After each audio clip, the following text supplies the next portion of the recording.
पढ़ेंगे व्यावसायिक संप्रेषण यानी कि संचार का अर्थ। तो इसमें हमें दे रखा है व्यवसाय के संचालन के लिए व्यवसाय की अनेक व्यक्तियों से संपर्क रखना पड़ता है तथा निरंतर अपने कर्मचारियों, ग्राहकों तथा अन्य व्यक्तियों से संवाद करना पड़ता है। संवाद में बातचीत, ठीक है।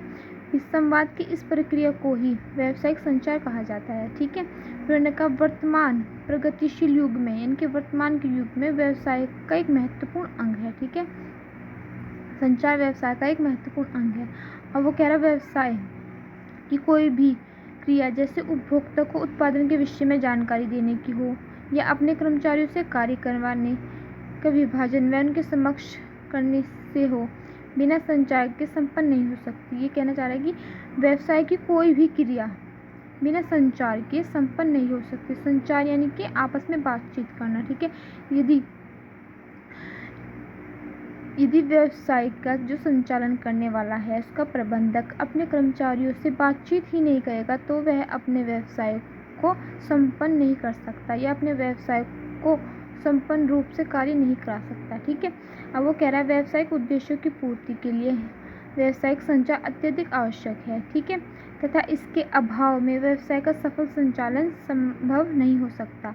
इसके अभाव यानी कि इसके बिना व्यवसाय का संचालन संभव हो ही नहीं सकता, ठीक है। अब इसने कहा विभिन्न विद्वानों ने संचार का व्यावसायिक संचार को निम्नलिखित प्रकार परिभाषित किया है उनके अनुसार। अब जो इसमें थे विद्वान के सबने अपनी अपनी अलग अलग डेफिनेशन दी है, ठीक है।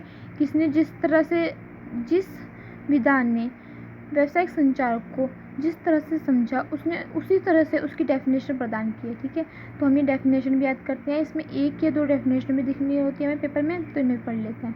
जैसे कि समर के अनुसार संप्रेषण दो या दो से अधिक व्यक्तियों के मध्य तथ्यों, विचारों तथा भावनाओं का आदान प्रदान है। यानी कि कहना चाह रहा है जो संप्रेषण यानी कि संचार है, ठीक है, उसमें दो या दो से अधिक व्यक्ति के मध्य जब वो अपने तथ्य, विचारों, भावनाओं को एक दूसरे के साथ बांटेंगे, मतलब कि वो उसे कुछ बोलेगा तो वो उसका आंसर देगा, यानी कि बांटना, एक दूसरे के आदान प्रदान करना। आदान प्रदान यानी कि अगर उसने कुछ पूछा तो उसने उसका जवाब दिया, ठीक है, इसको कहते हैं आदान प्रदान करते हैं, तो उसको ही संप्रेषण कहते हैं, ठीक है।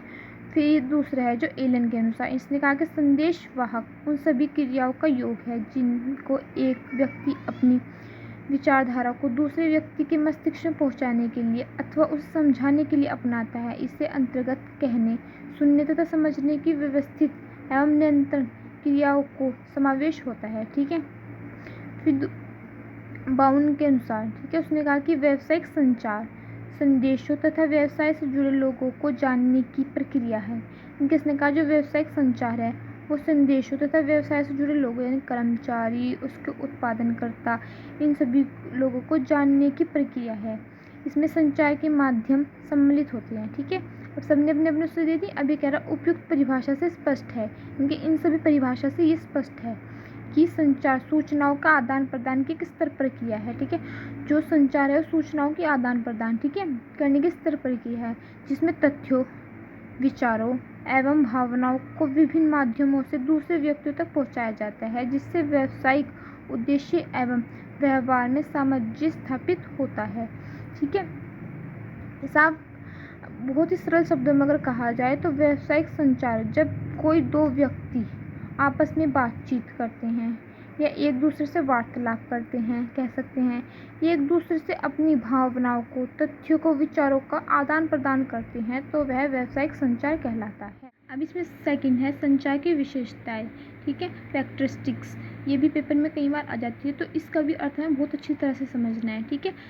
क्वेश्चन को या किसी भी टॉपिक को अच्छे से समझना है, ठीक है, कि वो कहना क्या चाह रहा है। तो जैसे कि इसमें कहा है कि संचार में कम से कम दो व्यक्ति होते हैं, ये बात तो सही है।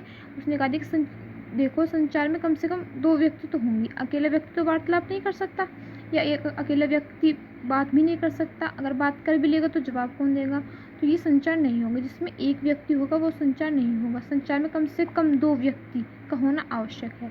जैसे कि इसने कहा संचार में कम से कम दो व्यक्तियों तो समूहों के मध्य संदेशों का आदान प्रदान होता है।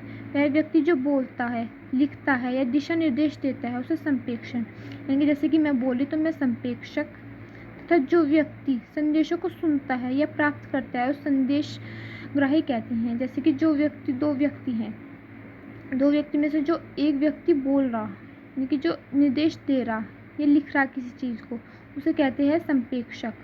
तो जो व्यक्ति उसकी बातों को सुन रहा, ये जवाब देगा, ये जो उसके निर्देश को प्राप्त करता है उसे संप्रेषक ही कहा जाता है। ठीक है, फिर उसमें सेकंड है आपकी संचार एक स्तर प्रक्रिया है।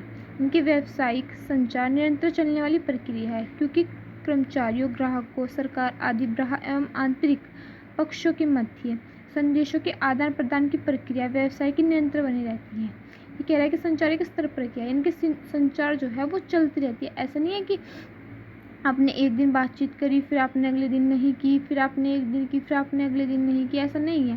तो वो कह रहा है व्यवसायिक संचार निरंतर चलने वाली प्रक्रिया है। ठीक है, फिर वो कह रहा है संचार दिमागी प्रक्रिया है। इसमें संचार एक दिमागी प्रक्रिया है। संदेश प्राप्त करने पर ही संचार प्रक्रिया पूर्ण नहीं होती जब तक कि संदेश प्राप्तकर्ता संदेश भेजने वाले के सही अर्थ भाव को नहीं समझता एवं अपनी प्रतिक्रिया अथवा प्रतिपुष्टि संदेश प्रेषक को प्रदान नहीं करता। अंत संदेश वह दोहरा आदान प्रदान है, ना कि एक तरफा। अभी इसमें कहना चाह रहा है संचार दिमागी प्रक्रिया है, यानी कि इसमें ये बोल रहा है कि संचार तब तक पूर्ण नहीं हो सकता जब तक कि सुनने वाला व्यक्ति ना कह दे कि उसको समझ में आया या नहीं आया या उसे कैसा लगा।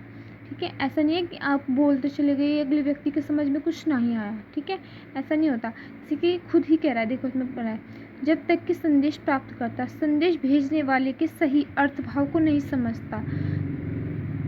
पता लगा दो व्यक्ति हैं, एक व्यक्ति बोलता जा रहा और दूसरे व्यक्ति को अर्थ ही नहीं पता लगा कि वो बोलना क्या चाह रहा है। तो जब तक ये संचार जब तक सही अर्थ भाव न समझ सके तब तक वह संचार पूर्ण नहीं होता। ठीक है, जो पूर्ण नहीं, संदेश वह दोहरा आदान प्रदान न है, ना कि एक तरफा, यानी कि संचार दोनों तरफा का आदान प्रदान होगा। ठीक है, ना कि एक तरफा।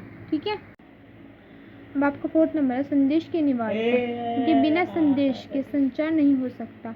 अंत संचार में संदेश का होना अनिवार्य है।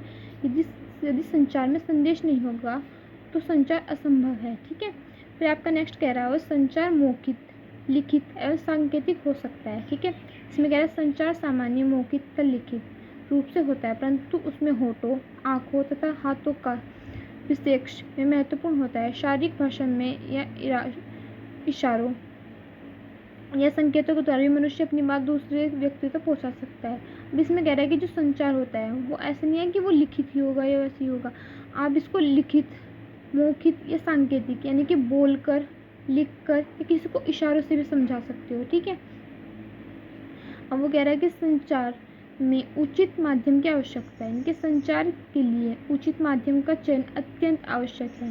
संदेश देने के लिए उस संचार माध्यम का प्रयोग आवश्यक है जो संदेश की विषय वस्तु से मेल खाता हो। ठीक है, संचार के लिए उचित माध्यम का चयन, क्योंकि जब आप संचार प्रक्रिया कर रहे तो उसके लिए आपके पास उचित माध्यम होना चाहिए। ठीक है, फिर आपका नेक्स्ट है संचार एक प्रबंधकीय कार्य है, यानी कि संचार एक प्रबंधकीय कार्य एवं संस्था के कार्यों के निष्पादन के लिए एक महत्वपूर्ण उपकरण है। ठीक है, जो संचार है वो प्रबंधकीय यानी कि जो प्रबंध करता है। ठीक है, कार्य यानी किसी चीज़ का प्रबंध करना, मैनेजमेंट करना किसी चीज़ को। ठीक है, उसके लिए एक महत्वपूर्ण उपकरण नियंत्रण प्रक्रिया का मूल आधार संचार ही है, जिसके द्वारा कर्मचारियों एवं कार्यों पर नियंत्रण प्राप्त किया जा सकता है। कर्मचारियों के मध्य सौहार्दपूर्ण वातावरण भी प्रभावी संचार के द्वारा ही बनाया जा सकता है। इसमें कह रहा है कि जो आप जो मैनेजमेंट करते हो, उनके प्रबंधकीय कार्य होता है, किसी चीज़ को मैनेज करना, वो भी संचार से उत्पन्न हुआ है, संचार से पूर्ण हुआ है। जब आप किसी को मोटिवेट करते हो तो उसमें भी तो जो आपकी मोटिवेशनल स्पीच होती है उसमें भी तो संचार, यानी कि आपको वो ऐसा बोल रहे जिससे कि आप मोटिवेट हो रहे। ठीक है, वो भी तो आपसे बात ही कर रहे। तो ये जो इसमें कहने का अर्थ है कि जो प्रबंधकीय कार्य हो उनके लिए संचार वो एक महत्वपूर्ण उपकरण है। ठीक है, फिर आपका नेक्स्ट है संबंध विकसित करने का यंत्र। इसमें कह रहा है व्यवसाय के लिए संचार संबंध स्थापित करने तथा उन्हें विकसित व प्रबल बनाने का एक यंत्र है। इनके व्यवसाय के लिए संचार है जो उस संबंध स्थापित करने के लिए किसी से तथा उन्हें विकसित और प्रबल बनाने का एक यंत्र भी है। ठीक है,